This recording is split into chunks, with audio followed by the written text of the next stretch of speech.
All right, here's the scoop about me, James A. Taylor, though everyone just calls me JT.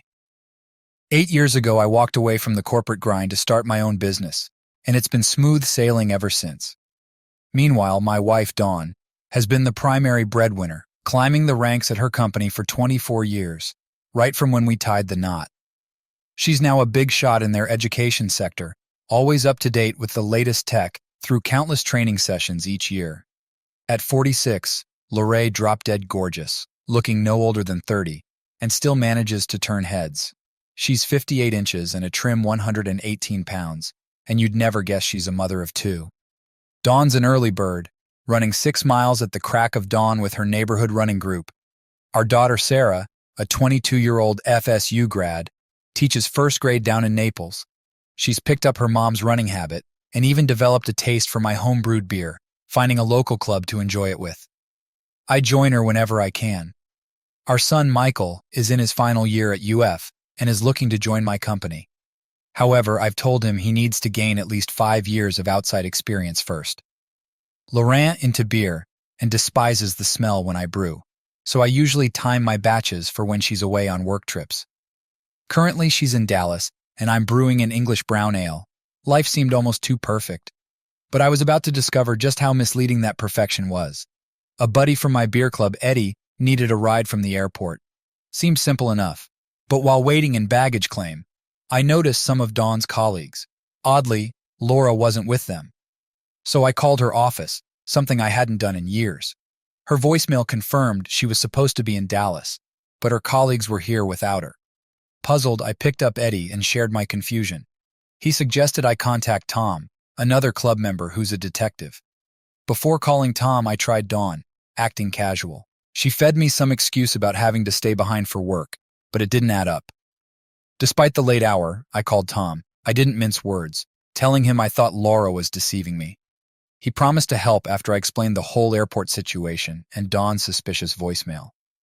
I had a sinking feeling that my happy life was just a facade, so I laid everything out for Tom, her travel schedule, her routine when she gets back, and my gut feeling that something was off. Tom agreed it sounded fishy and pointed me to a private investigator, Rick Brown.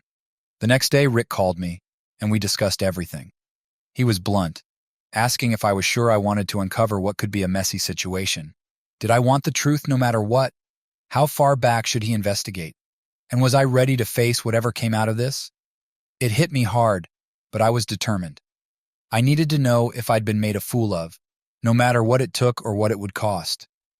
Rick planned to have someone shadow Lorraine Dallas, and his team would look into the training schedules and check with those colleagues from the airport. Meanwhile, he suggested I play detective at home. I wasn't sure what to look for, so I started with Dawn's dresser. Nothing unusual there. Her closet was next, filled with boxes, but I decided to check the bathroom first. Again, nothing stood out. Back in the closet, I went through her clothes, shoe boxes, everything, but found nothing suspicious. It felt like searching for a needle in a haystack without knowing if there was even a needle to find. After turning the place upside down, the master bedroom, guest room, den, garage, and even the attic, I was no closer to the truth. That's when Rick showed up with spy gear. We rigged the house with cameras and recorders, turned Dawn's car into a tracking device, and then kicked back with a cold one while Rick filled me in. It turns out Dawn's teaching gigs vary in length, sometimes 3 days, other times 5. The Dallas class was a 3-day stint.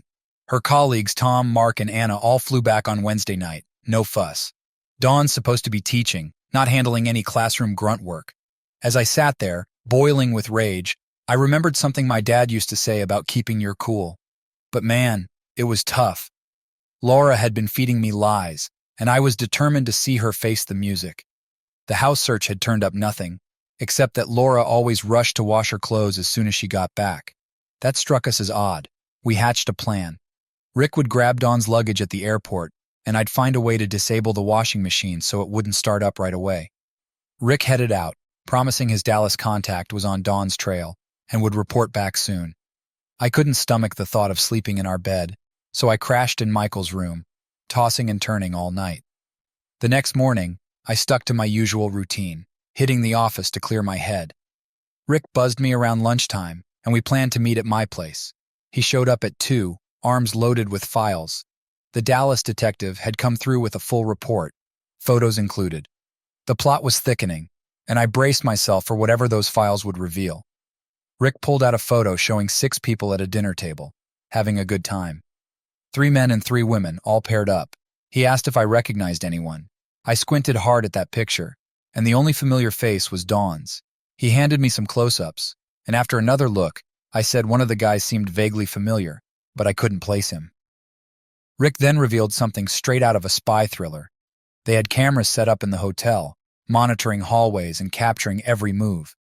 The photos showed the dinner group leaving the restaurant, cramming into an elevator, and all getting off on the same floor. The women entered one room, and the men went into another, right next door. By Friday morning, there were snapshots of 2 women leaving one room, 2 men leaving the other, and then all of them strolling through the lobby and out the door. They looked like co-workers or old friends, nothing shady at first glance. After hitting up a nearby restaurant, they settled their tabs separately and headed back to the hotel to grab their stuff and check out. Rick gave me a look that said he was about to drop a bombshell, asking if I was absolutely sure I wanted the full story. Without hesitation, I told him to go ahead. He pulled out another file, explaining that the Dallas crew had entered those rooms with the cleaners and filmed everything. Here's the kicker. Those 2 rooms were connected. They collected sheets for DNA, used glasses for fingerprints, and rummaged through the trash. I braced myself for whatever the tests would reveal. The waiting was excruciating, knowing these bits and pieces could reveal a picture of Laura I never wanted to see. The Dallas PI reported that those hotel rooms were a mess, clear evidence of a wild night. All 4 beds were used and stained, and the air reeked of sex. We were waiting on lab tests to confirm the details, but deep down, I already knew Laura was more than just a bystander. It felt like a punch to the gut, realizing the woman I married could betray me like this. So what's next? Laura was coming home tonight, and our first move was to sabotage the washing machine to prevent her from erasing any evidence. It felt oddly satisfying to cut the wire, a distraction from the boiling anger. Back in the kitchen, Rick was collecting DNA samples from me and the kids and combing through Dawn's hairbrush. When he asked for the kids' hair, a chill ran down my spine. Could it be? He was just ticking items off his checklist, but the thought that my kids might not be mine? That was a whole new level of betrayal.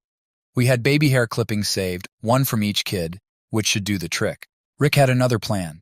Grab Dawn's luggage at the airport to buy us some time. With her bag missing, she'd be delayed, giving me space to clear my head. Then, the real act would begin. Could I hug her, kiss her, listen to her stories as if nothing was wrong? Could I take her out, sleep with her, all while knowing what I knew? It would be a performance that might need to last months while Rick's team unraveled Dawn's secrets. Could I pull it off? Could I live with the lies, the facade, just to get to the truth? I told Rick yes, I'd do it. I had to. The truth was all that mattered now, no matter how long it took or how much it hurt. Rick's mind was working overtime. He wondered if I could go on a business trip, something to throw Laura off, and maybe catch her in the act if she was messing around. I thought about it, and then it clicked. I could visit a longtime client in St. Louis, telling Laura I'd be gone from Monday to Thursday. Make it sound routine. Why the trip, I asked. Rick laid it out. With me out of town, Laura might feel free to slip up, especially if she's been having her secret fun on the side. And since we had no ears in her office, Rick wanted to bug something she always had on her. I was drawing blanks until it hit me. Her briefcase. It wasn't ideal, but it was something. Rick handed me a tiny bug to plant later that night. As Rick left, he gave me one last task. Check Dawn's underwear for any signs. Stay cool, he reminded me. I was trying, but it felt like walking a tightrope. I was out on the deck, nursing a porter, trying to recall anything else odd about Laura aside from her laundry routine. Nothing came to mind. Just as I was about to head in, Rick called. They had snagged Dawn's luggage. It was off to the lab. Remember, keep your head, he said. That's what I clung to as I prepared for the evening's performance. Laura rolled in, clearly worn out from her trip and fuming over the lost luggage, especially over a couple of pairs of new slacks. But she still found the energy for a loving embrace and the usual "I missed you" routine.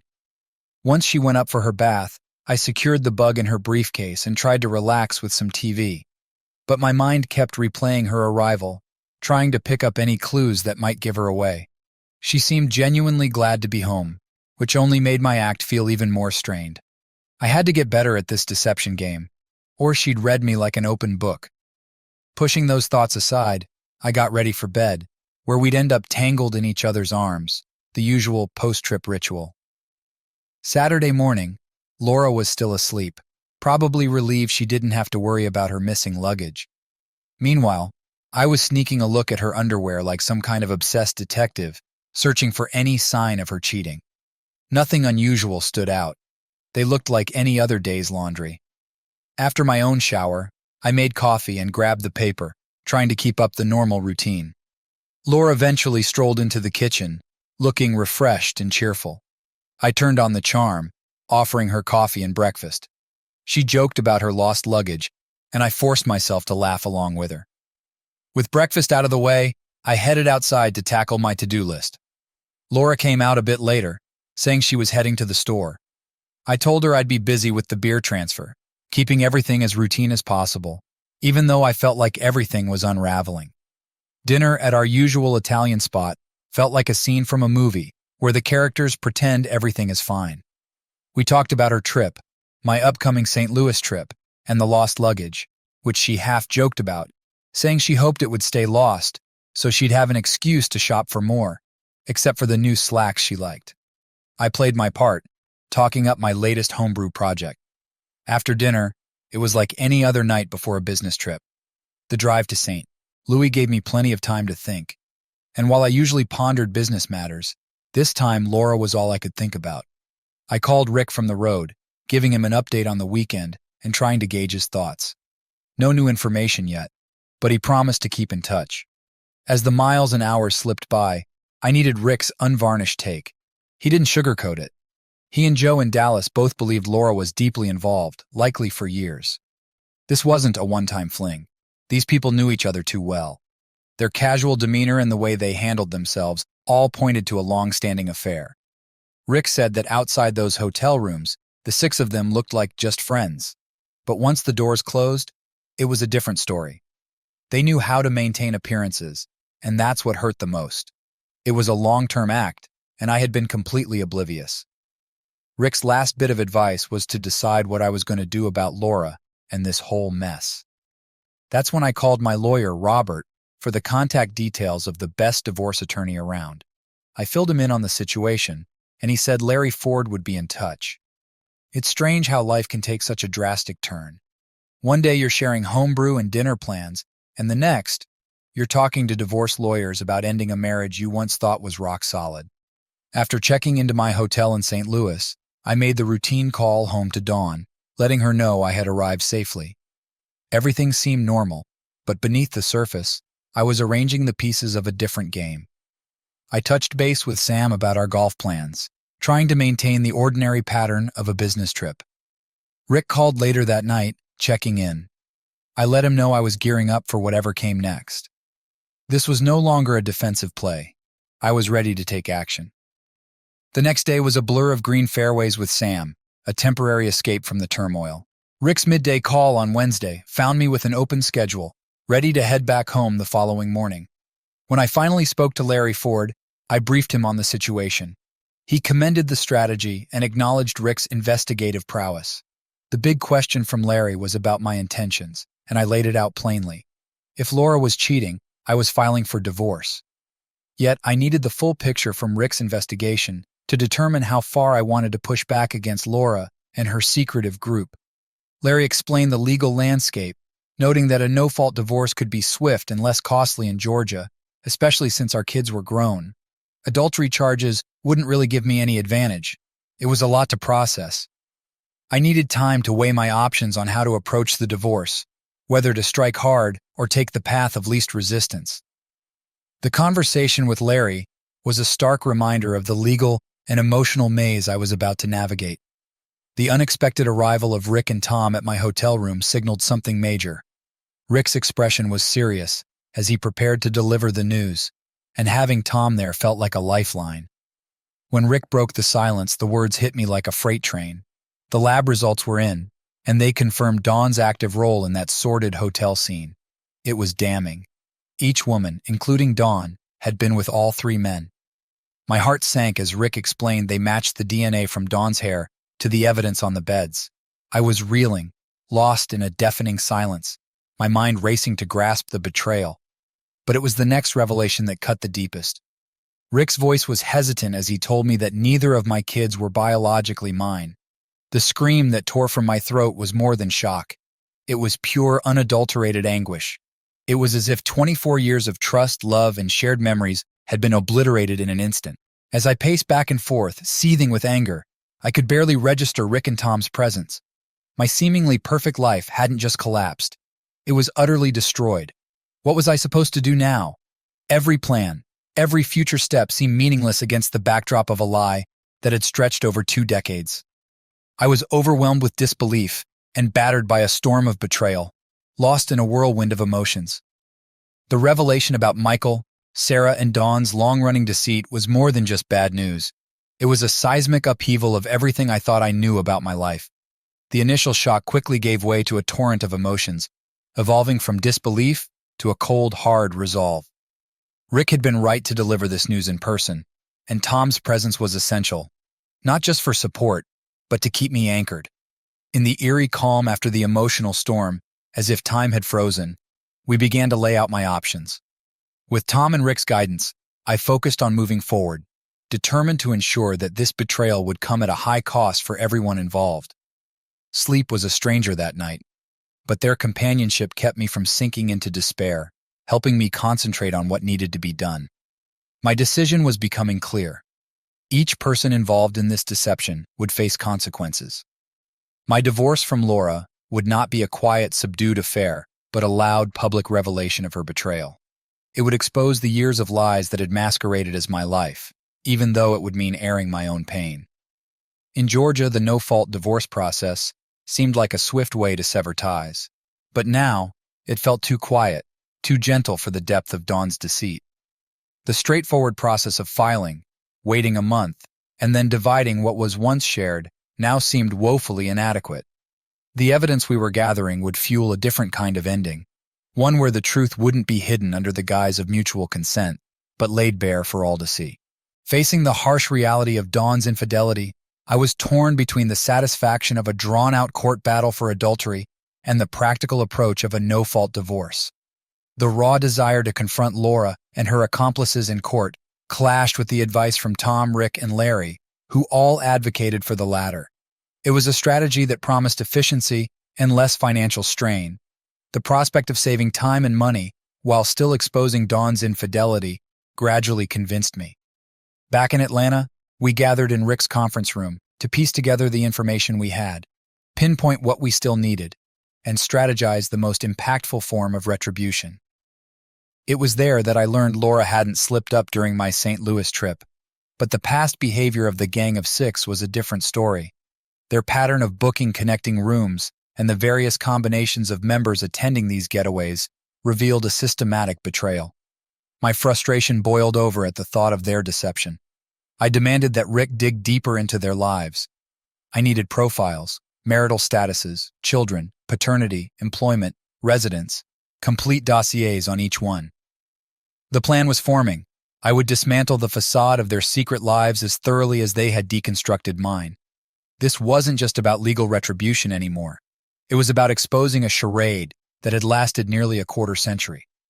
I had this wild idea to expose my wife Dawn's cheating right on our 25th wedding anniversary. Rick, who was familiar with her work schedule, was setting up a surveillance operation to catch her in the act.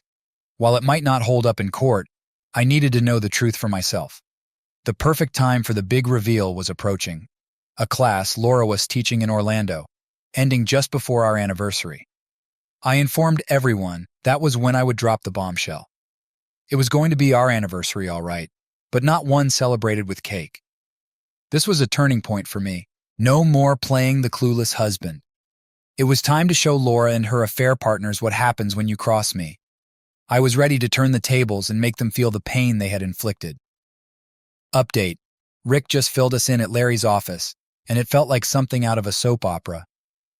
The Gang of Six, Laura and her colleagues, had been sneaking around for over 20 years since they all started at their company. They had perfected the art of leading double lives.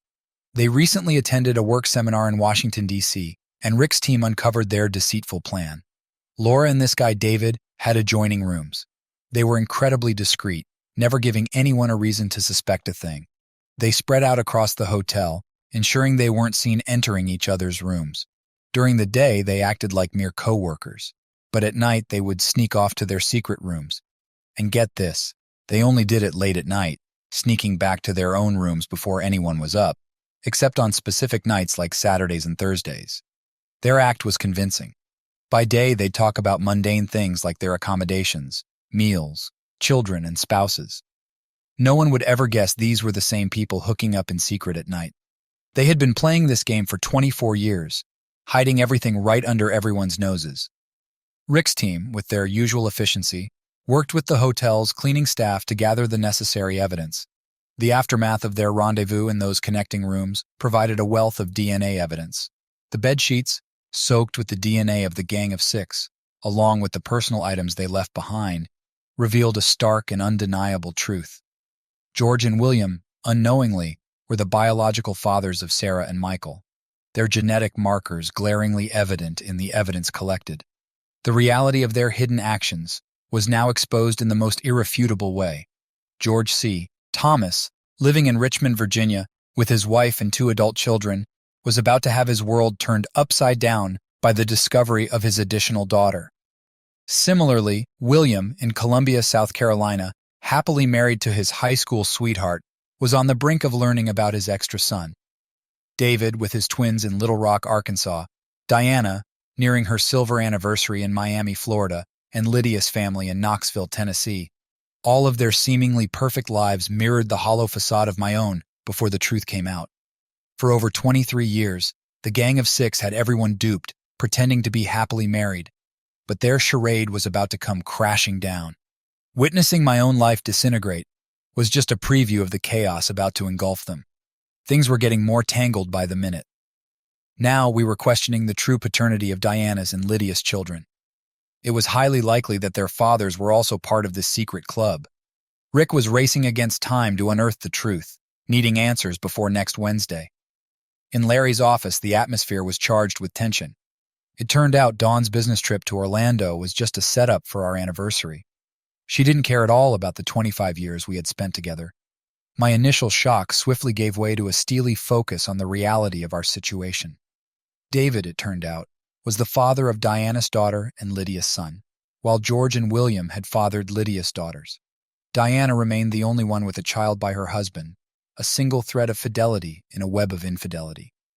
Absorbing all this information, a cold determination took hold of me. Pretending to be the loving husband while plotting Dawn's downfall felt like playing a dark game. I had processed all the sadness and anger, and now I was strategic. Just a little longer, and I could unleash the truth. It was twisted, pretending everything was fine, mimicking Dawn's own deception. She had maintained her facade for 24 years, so I figured I could keep mine up for a few months. I was never one to play these kinds of games, but now it felt like retribution. Rick's team was preparing to conduct the same surveillance they did in Washington, but this time in San Diego. However, my focus was on Orlando. That's where I intended to reveal everything about Laura and her Gang of Six. Her staying there instead of coming home for our anniversary showed how little she cared. The plan for Orlando was daring. I would surprise everyone by showing up as the instructor on Wednesday and expose the truth in front of everyone. Larry and his team were getting all the legal documents ready for the big day. As it approached, Larry, Rick, Tom, and I went over every detail, ensuring we had every angle covered. Rick's team would be there, monitoring the Gang of Six for any last-minute intel. I was gearing up for the showdown. This wasn't just about exposing Laura and her friends. It was about making a powerful statement. I was about to change everything, and they had no idea what was coming. Update. On Saturday, after Laura left, I contacted the spouses of her Gang of Six. I concocted a story about planning a surprise for our 25th anniversary and invited them to join us in Orlando. I arranged tickets for them, claiming it was all on me. I then told Michael and Sarah to come to Orlando too, saying we were going to surprise their mom. On Tuesday night, I sat them down and revealed everything about Dawn, the affair, and the fact that I wasn't their biological father. We cried together and embraced. They had many questions, and I didn't hold back on the truth. I made them promise not to tell Laura what was coming. I looked them in the eyes and said I wanted them there when I confronted Dawn, but I wouldn't force them. I warned them it might be tough because the news would hit the papers back home, and I'd be saying some harsh things to Laura and her friends. I assured them it wouldn't change my love for them. They were my children in my heart. Michael, with tears streaming down his face, asked if I could ever forgive Dawn. Sarah wondered why we couldn't try to fix things with counseling. It was hard to stay calm, but I took a deep breath and asked them to imagine being in my shoes, discovering that the person they loved most had been lying to them for their entire life. I wanted them to understand why I couldn't just forgive and forget. In the end, I told them it was their choice to be there or not. I loved them, now and forever. I asked Michael and Sarah to imagine they had a perfect life with their family, like a movie where everything was just right. Imagine having a great job, wonderful kids, and enjoying all the family activities, soccer practice, vacations, everyday life, thinking it couldn't get any better. Then I asked them to picture a different scenario. In this one, their spouse is in a hotel room, not with them but with other people, not just hanging out, but involved in something far more sinister. They're drawing cards, and when their spouse gets the ace of spades, it's not a reason to celebrate. I turned to Michael and asked, "Do you think your wife truly loves you?" Then to Sarah, I posed, "How would you feel if your husband was one of the men in that room?" They were visibly upset, tears streaming down their faces, truly grasping the gravity of the situation. I let them absorb this harsh reality for a moment before dropping the biggest bombshell. This wasn't a one-time fling. This had been happening for 24 years, 4 times a year. I even had videos on my laptop to prove it. I told them that right now, not even a mile away, another one of those encounters was taking place. I asked them to imagine discovering they weren't the biological parents of their kids, or that Sarah's husband had children with another woman. It was a tough reality to face, and their expressions showed the pain of this revelation. I then added, "The person you thought loved you has been skipping out on family time to be with these people, staying extra days just for their own gratification." It was a lot to process, and I wanted to make sure they understood why I couldn't just forgive and forget. This wasn't just about cheating. It was about living a double life. I explained to Michael and Sarah how their mom would stay an extra 2 days just for sex, then need another day to recover before returning to the family. "What kind of love, respect, and care does that show for her family?" I asked. It was evident Dawn's actions had deeply hurt us all. Michael, fighting back tears, admitted he hadn't seen it that way before. He realized he wouldn't want to be treated like that by his wife and saw how much pain this had caused me. "I love you, Dad," he said, still unsure if he could face the confrontation. Sarah was firm, filled with anger, and ready to support me, telling Michael he needed to stand by us too. "Mom chose them over us," she said, and that seemed to make everything click for Michael. I was taken aback by her passion and determination, feeling an immense love for both of my kids. Sarah was eager to know my plan for the next day, so I explained how I had invited the spouses of the Gang of Six under the guise of celebrating our 25th wedding anniversary.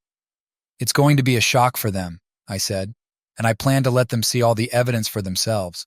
And by the way," I added, "you've got some half-siblings you might want to meet someday." I wanted Dawn's affair to come to light in the most impactful way, making her and her friends face the consequences directly from their own families. Final update. The other spouses from the Gang of Six arrived at the hotel, and we had a pleasant lunch, getting to know each other. At 2 p.m. with Michael by my side, we headed to where Dawn's class was taking place. Waiting for us in the hotel lobby were a lawyer from Larry's firm, a private investigator from Rick's team, and a cameraman to film everything. At 2:30, a florist delivered the 25 red roses I had ordered. Sarah and the other women admired them, but I could tell Sarah was amped up and ready. I reminded her to stay calm because I was orchestrating how this would unfold. We made our way to the meeting rooms at 2:45. Sarah was raring to go, Michael sticking close to her, and the other spouses buzzing with anticipation. I walked into Dawn's classroom at 3 p.m. with the roses, and John, the cameraman, was right behind me. Dawn's face turned as red as the roses when she saw me. I made a lighthearted joke and the room laughed. Laura forced a smile and introduced me to the class as JT, her loving husband. Standing in front of the class, I locked eyes with each member of the gang of six, strategically spread out to avoid suspicion. Turning back to Dawn, I began my speech about making the day memorable because of our upcoming 25th wedding anniversary. But before I could finish, Sarah and the rest of the surprise group burst into the room. The photographer captured the shock on Dawn's face and the panic on her affair partners' faces. I couldn't help but smile as the scene unfolded. Sarah, filled with righteous anger, took charge, introducing Lorato the spouses of her affair partners. I continued with my announcement, mentioning the upcoming company anniversary, highlighting that Laura and her colleagues had all started around the same time. I made a big show of the whole thing, with John capturing every moment on video, encouraging the guests to speak on camera later. Taking a moment to calm my pounding heart, I took in the bewildered and frightened expressions of the gang of six. The stage was set, and it was almost time for the grand reveal. "George, David, William, Diana, Lydia, please come up and join us," I called out. The group made their way to the front of the room while the rest of the class applauded. Sarah stood beside me, visibly prepared for the storm that was about to break. I took her by the arm and led her over to George. "Sarah, I'd like you to meet George Thomas, your biological father," I announced. Laura turned pale, and George's wife looked at me in disbelief, asking me to repeat what I had just said. "George is Sarah's biological father," I reiterated. George found his voice and questioned how I could be so sure. The attorney handed me 3 documents, which I then passed to George. The first was a request for a court-ordered paternity test. The second was a lawsuit I was filing against him for 21 years of back child support and emotional trauma. The third was a copy of a lawsuit against his employer for failing to enforce the morality clause in his employment contract. "I already have DNA results from an independent lab confirming your biological connection to Dawn's daughter, Sarah. The court-ordered test is just a formality," I assured him. Turning to George's wife, I added, "Don't worry, I have copies of all the evidence for you to use as you see fit." The classroom erupted in chaos. The other spouses, who had been unaware of the true purpose of the gathering, were in shock. Amid the tumult, Michael stepped forward, standing tall and nodding in acknowledgement. I felt a deep sense of pride in him at that moment. Next, I took Michael over to William. "Michael, I'd like you to meet your biological father, Charles Michael Nixon," I said. The room fell silent when they heard William's middle name. In the ensuing hush, the attorney once again handed me some documents, which I went through with William just as I had with George. William's wife also requested copies of the evidence for her use. Things calmed down slightly as most people thought the drama revolved solely around Laura and her 2 kids. But I had another bombshell ready. With Laura crying in her chair, I regained everyone's attention. "This is not what you expected when I walked in," I said. "But hang on, because we're just getting started." The room fell silent again as I laid it all out. I exposed the gang of 6 and their 24-year history of hooking up during these classes. I revealed the parentage of all the kids involved, leaving no doubt about the web of lies and deceit. The room erupted into chaos as the reality of the situation hit everyone. I didn't delve into all the messy details, but all the legal documents were handed out. The spouses received copies, and the gang of 6 faced the music right then and there. When I handed Laura divorce papers, I told her we were done. No calls, no coming home, and no trying to see me. After everything settled down and I was back in my hotel room, I reflected on how it all went down. Sarah had thrown off my plan by wanting to confront her biological father immediately. My carefully scripted plan had gone out the window, but in the end, it didn't matter. Sarah's determination to confront her biological father right away had disrupted my meticulously planned reveal. Yet despite the deviation from my script, the outcome was as I had hoped. The truth was exposed, and the web of deceit was laid bare for everyone to see. My carefully laid plans went off script, but ultimately it didn't matter. I succeeded in exposing the gang of 6, humiliating them publicly. The truth was out, and although the day was grueling and painful, it signaled the start of closing a long, arduous chapter in my life. After serving them with legal papers and leaving them to face their furious partners, I started to feel a sense of relief. Then a knock on my door brought Sarah and Michael to me. They had been taking care of their mother, but now they were here, offering me hugs and words of support. "Sarah, though filled with anger and hurt, displayed a newfound strength. She informed me she was taking Laura home for a while. Despite everything, she still felt a sense of responsibility towards her mother.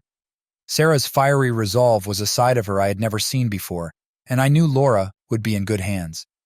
Michael, sharing his own pain and love, asked to accompany me back, seeking some semblance of normalcy in the chaos. As Sarah left with Dawn, reassuring me of her love, Michael stayed. We shared a few beers, father and son, trying to navigate this new reality. Update.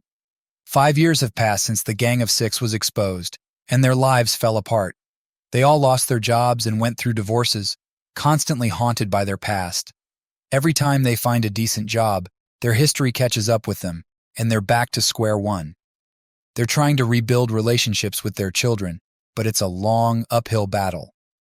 Their ex-spouses want nothing to do with them, except for the occasional request for financial support.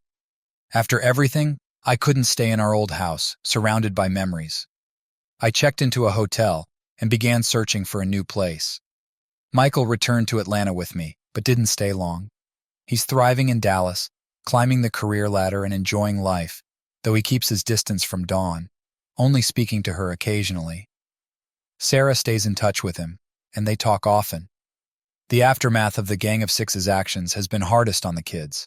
Trust issues linger, and I wonder if Michael will ever settle down.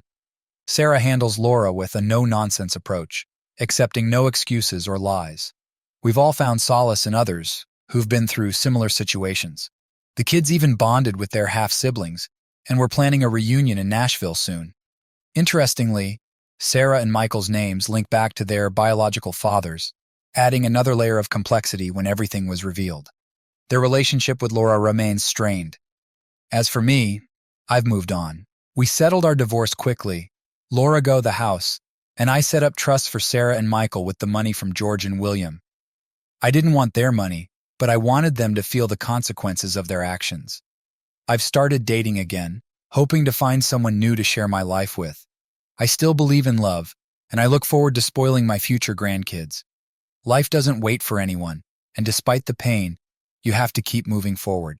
Sarah and Michael needed me, and I needed to be there for them. Life goes on, and so do I, anticipating whatever comes next, and always remembering that cheating never leads to anything good. Revenge truly is a dish best served cold.